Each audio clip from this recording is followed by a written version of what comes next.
Hi everyone, कैसे हो दोस्तों। उम्मीद करता हूँ आप सब अच्छे होंगे, आपकी पढ़ाई बहुत अच्छी तरीके से चल रही होगी। दोस्तों आज हम 65वीं बीपीएससी के टॉपर रैंक 1 गौरव सिंह जी की स्ट्रेटजी के कुछ महत्वपूर्ण बिंदुओं पर चर्चा करेंगे। हम लोग देखने की कोशिश करेंगे कि उनकी क्या ऐसी स्ट्रेटजी थी जो उन्हें रैंक 1 दिलवाई, ताकि हम लोगों को भी अपनी तैयारी में इससे काफ़ी मदद मिले। दोस्तों सभी एस्पिरेंट के लिए ये वीडियो बहुत ही हेल्पफुल होगी, इसलिए आप सभी से मेरी गुजारिश है कि आप लोग वीडियो को पूरा देखिए। आज की इस वीडियो में हम केवल पीटी के लिए आवश्यक बिंदु पर ज़्यादा एम्फेसाइज करेंगे, जो कि 67वीं तथा 68वीं दोनों ही बीपीएससी के लिए बहुत ही ज़्यादा उपयोगी होने वाली है। तो दोस्तों चलिए आज की चर्चा को शुरू करते हैं।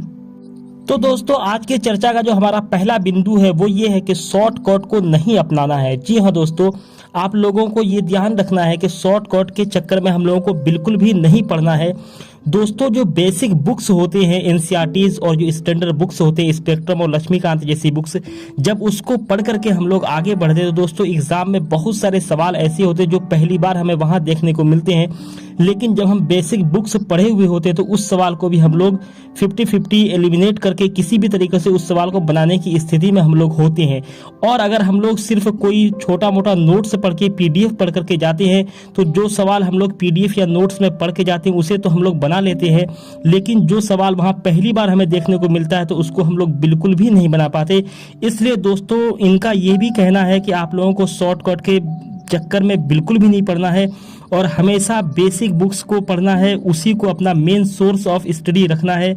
और दोस्तों पढ़ते वक्त थोड़ा सिलेक्टिव भी रहना है। सिलेक्टिव से मेरा मतलब ये है कि इनका जो कहना है वो ये है कि जैसे जो चीज़ आप कहीं और पे पढ़ चुके हैं, जैसे कांग्रेस के अधिवेशन पे आपको अच्छी खासी जानकारी है या आपको सभी वायसराय के बारे में अच्छी जानकारी है, तो इस तरह की चीज़ों को किताब में आप नहीं पढ़ेंगे। अगर आपने कहीं और से पढ़ रखा है तो उसे वहाँ से ही रिवाइज करेंगे, हर जगह उसको नहीं पढ़ने चलेंगे, किसी भी चीज़ को एक जगह से ही तैयार करेंगे ताकि आपका वक्त बचेगा और इस वक्त का आप दूसरी जगह सही तरीके से इस्तेमाल कर सकते हैं। तो आज का जो हमारी चर्चा का पहला बिंदु था वो यही था कि हमें शॉर्टकट में नहीं पढ़ना है और बेसिक बुक्स को ही फॉलो करना है। दोस्तों आज हम जो भी बात करेंगे वो बात पूरी तरीके से गौरव सिंह जी की स्ट्रेटजी से ली गई हुई है, उनके कहे हुए बात है जिसको उन्होंने अपनाया है और एक रैंक लेकर के आए, इसलिए उनकी बातों को हमें अवश्य ही ध्यान में रखना चाहिए। तो दोस्तों चलिए हम आज अपने दूसरे बिंदु की तरफ बढ़ते हैं। तो दोस्तों हमारे आज के चर्चा का जो दूसरा बिंदु है, काफी महत्वपूर्ण बिंदु, वो ये है कि हमें करंट अफेयर पे बहुत ज्यादा समय नहीं देना है। हमें ऐसा बिल्कुल भी नहीं करना है कि 5 से 6 घंटे तक हम लोग सिर्फ करंट अफेयर को ही पढ़ते रहें। दोस्तों बहुत सारे एस्पिरेंट ऐसे होते हैं जो शुरू में आते हैं तो 5 से 6 घंटे वो द हिंदू या इंडियन एक्सप्रेस या इस तरह के जितने भी न्यूज़पेपर होते हैं, दैनिक जागरण का राष्ट्रीय संस्करण, कोई भी न्यूज़पेपर को वो लेकर के बैठे रहते हैं और 5 से 6 घंटे उसे पढ़ते हैं, उसको नोट्स बनाते रहते हैं और बहुत सारे मैगजीन्स तो और फिर यूट्यूब के बहुत सारे वीडियो से करंट अफेयर वो करते हैं। तो दोस्तों इनका ये कहना है कि हमको 5 से 6 घंटे करंट अफेयर पे नहीं देना है, क्योंकि आप कितनों भी टाइम करंट अफेयर को दे देंगे उसमें एक अनसर्टेनिटी रहती ही है। इसलिए एक सफिशिएंट टाइम करंट अफेयर को देने के बाद बाकी का समय हमें उन सब्जेक्ट पे लगानी चाहिए जिससे कि बहुत ज़्यादा सवाल आने की संभावना होती है। बीपीएससी की बात करें तो खास तौर से आपको साइंस से बहुत सारे सवाल आते हैं और हिस्ट्री से बहुत सारे सवाल आते हैं, उससे आप बार बार पढ़ के वहाँ से ज़्यादा सवाल करके अपने स्कोर को बढ़ा सकते हैं, इसके बजाय कि आप करंट अफेयर में बहुत ज़्यादा वक्त दें। कुछ वक्त आपको करंट अफेयर में ज़रूर देना चाहिए, लेकिन 5 से 6 घंटे करंट अफेयर में वक्त बिल्कुल भी नहीं देना चाहिए। तो दोस्तों ये 2 बिंदु हो गए। अब हम लोग चलिए तीसरे बिंदु और काफ़ी महत्वपूर्ण बिंदु पर चर्चा करते हैं। दोस्तों हमारे आज के चर्चा का जो तीसरा बिंदु है वो ये है कि गौरव सिंह जी कहते हैं कि हमें ऑनलाइन चीज़ों पे, ऑनलाइन सोर्स के पीछे बहुत ज़्यादा नहीं भागना चाहिए। जी हाँ दोस्तों, इससे उनका मतलब ये है कि बहुत सारे एस्पिरेंट ऐसे होते हैं जो पूरे दिन यूट्यूब या फिर टेलीग्राम इस तरह के सोर्स खोल करके बैठे हुए रहते हैं और पूरे दिन उस पर कुछ ना कुछ देखते रहते हैं, पढ़ते रहते हैं। दोस्तों उनका कहना यह है कि आप कुछ ही ऑनलाइन सोर्स को फॉलो करें जहां से आपको बहुत ही कंक्रीट चीज़ें मिलती हो, जो आपके सिलेबस में बहुत बड़ा पोर्शन हो उसको हल करता हो, वैसे ही सोर्स को आप फॉलो करें, कम सोर्स को फॉलो करें और ज़्यादा से ज़्यादा अपनी स्टैंडर्ड बुक्स को, अपनी स्टैंडर्ड सोर्स को पढ़ें।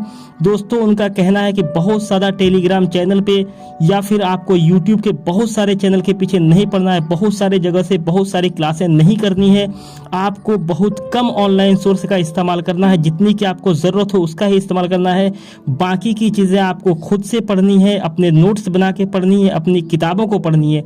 तो चलिए दोस्तों, ये भी काफ़ी महत्वपूर्ण बिंदु था। अब हम लोग अपने चौथे और बहुत ही इंपॉर्टेंट बिंदु की तरफ बढ़ते हैं।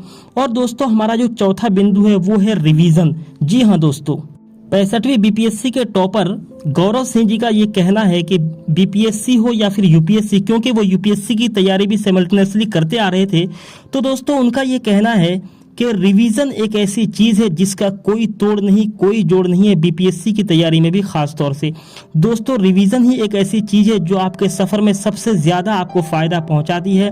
लेकिन दोस्तों बहुत सारे बार बहुत सारे एस्पिरेंट के लिए काफी बोझिल हो जाता है और उनका भी कहना है कि उन्हें भी बहुत परेशानी होती थी रिविजन करने में।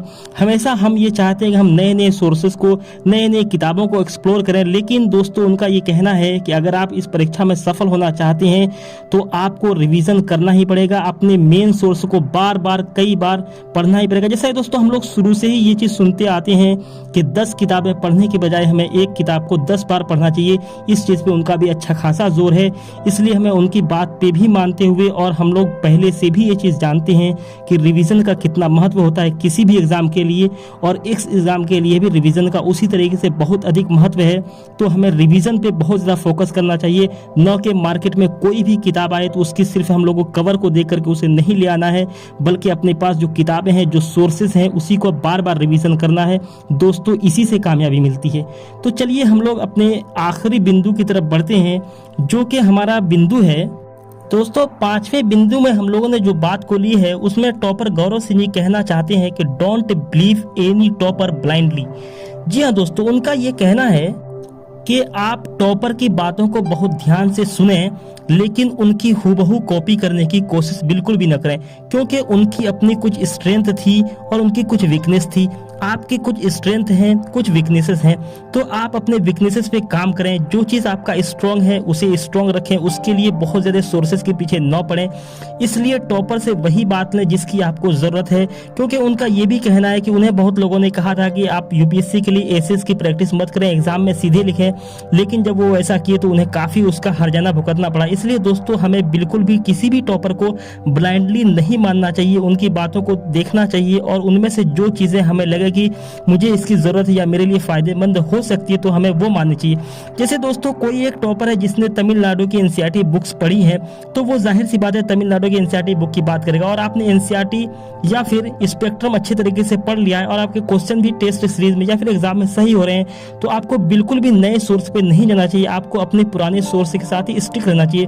तो दोस्तों उनका कहना बिल्कुल साफ है कि आपको किसी भी टॉपर पे ब्लाइंडली फेथ या ब्लाइंडली नहीं मानना चाहिए। आपको अपने दिमाग का इस्तेमाल करते हुए जिस चीज की आपको जरूरत हो उसे ही माननी चाहिए, जिस चीज में आप ठीक हो उसे बिल्कुल भी बदलने की जरूरत नहीं है, आपको उसी के साथ आगे बढ़नी चाहिए। तो दोस्तों ये कुछ बातें थी जो मैं आपके सामने लेकर के आया, और टॉपर गौरव सिंह जी के मेंस और इंटरव्यू की स्ट्रेटजी पे एक नया वीडियो लेकर के जल्द आएंगे।